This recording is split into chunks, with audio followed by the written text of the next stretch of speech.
విజయవాడ చెరువు సెంటర్లో ఉన్న వైఎస్ఆర్సీపీ జెండా దిమ్మను పగలగొట్టిన టీడీపీ జనసేన కార్యకర్తలు. విషయం తెలుసుకున్న వైసీపీ కార్పొరేటర్ భర్త మైలవరపు దుర్గారావు ఎందుకు పగలగొట్టారు అని అక్కడ ఉన్న తెలుగుదేశం జనసేన కార్యకర్తలను అడగగా, మా ఇష్టం, ఇది మా ప్రభుత్వం అని చెప్పి వైసీపీ కార్పొరేటర్ భర్త మైలవరపు దుర్గారావును అసభ్య పదజాలంతో దూషించి ఆపై సుత్తులతో దాడి చేశారు. రక్తపు మడుగులలో భవానీపురం పోలీస్ స్టేషన్కు వెళ్లిన వైసీపీ కార్పొరేటర్ మైలవరపు దుర్గారావు అలాగే మనం పనులు చేసుకున్నటువంటి శిలాపాలకను కూడా పగలగొడుతున్నారని చెప్పడంతో ఆయన ఒక్కడే ఈరోజు 4:30 టైంలో ఫోన్ వస్తే ఆయన ఇక్కడికి వచ్చారు, ప్రశ్నించారు. ఎందుకు పగలగొడుతున్నారని ప్రశ్నించినందుకు ఈరోజు ఒక పథకం ప్రకారమే ఆయన మీద దాడి చేయడం జరిగింది. అది చూడండి ఎంతవరకు గాయాలైనది, తల మీద అయింది, మెడ మీద కొట్టారు, కావాలని ఒక్కడిని చేసి ఈ కూటమి వాళ్ళంతా కలిసి ఆయన మీద దాడి చేశారు. ఈరోజు ఆయనకి ఏదైనా జరిగితే నేను మాత్రం ఇక్కడే కూర్చొని ధర్నా చేస్తాను.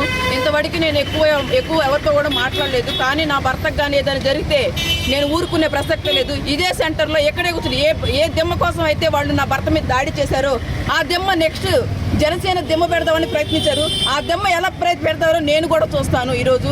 అంతేగాని ప్రశ్నిస్తే చంపేస్తారా మనుషుల్ని? మేము చేసిన తప్పేంటి? వైఎస్ఆర్సీపీ జెండా పట్టుకోవడమేనా?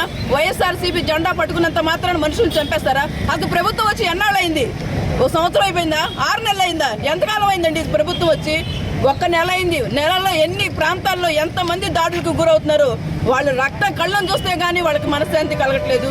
ఈరోజు నా భర్త చాలా ఇదిగా ఉన్నాడు, బాధగా ఉన్నాడు. నేను ఇంతకన్నా ఒక భార్యగా నా ఆవేదన. ఎందుకంటే మీ ఇంట్లో ఆడవాళ్ళు ఉంటారు, మీ ఇంట్లో ఆడవాళ్ళ మీద ఇలాంటి దాడులు జరిగితే మీకు ఎలా ఉంటుందో ఆలోచించండి. ఒక భార్యగా, ఒక ఆడదానిగా, ఒక ఆడదాని కన్నీరు ఎంతకైనా మీకు దిగదారుస్తుంది. అదోడు గుర్తుంచుకోండి. మీ ఇంట్లో ఉన్నారుగా, మీ పెద్దలు ఉన్నారుగా, చెప్పుకోలేరా? ఇలాంటి దాడులు చేయమని చెప్తున్నారా? ప్రభుత్వం చెప్తుందా ఇలాంటి దాడులు చేయమని? వైఎస్ఆర్సీపీ జెండా పట్టుకుంటే వాళ్ళని కొట్టేయండి, లేదా చంపేయండి, లేదా వాళ్ళ ఇంటి మీదకి దాడులు చేయండి అని చెప్తున్నారా ఎవరైనా? ఏంటండి ఇది? ఏ ప్రభుత్వం అండి? కొంచెం ఆలోచించండి. అధిష్టానాన్ని కూడా మేల్కోనండి, దాడులు ఆపమనండి. చెప్తారు మళ్ళీ మేము దాడులు చేయమంటలేదని చెప్తున్నారు. ఎక్కడ అవుతున్నాయి దాడులు? చూడండి వాళ్ళు నా భర్త ఎలా ఉన్నాడు. ఇది ఒక భార్యగా, ఒక ఆడదానిగా ఆవేదన అండి.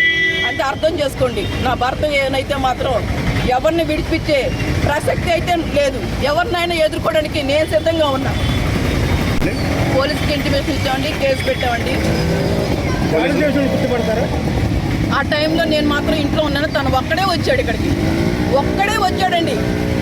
ఒక్కడే వచ్చి అడిగినందుకు ఆ సుత్తులు కూడా మీరు పోలీసుల వెహికల్లో చూడొచ్చు ఎలాంటి సుత్తులు ఉన్నాయో. ఒక దిమ్మ పగలు కట్టాలంటే ఎలాంటి మన వస్తువు వాడతామో మీరు చూడొచ్చు.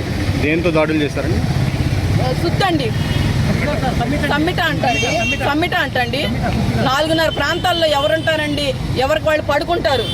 4:30 టైం అంటే కావాలని పథకం ప్రకారం చేసినట్టు లెక్క. ఇది ఇంట్లో మనుషులకు కొడితే ఎలా ఉంటుంది?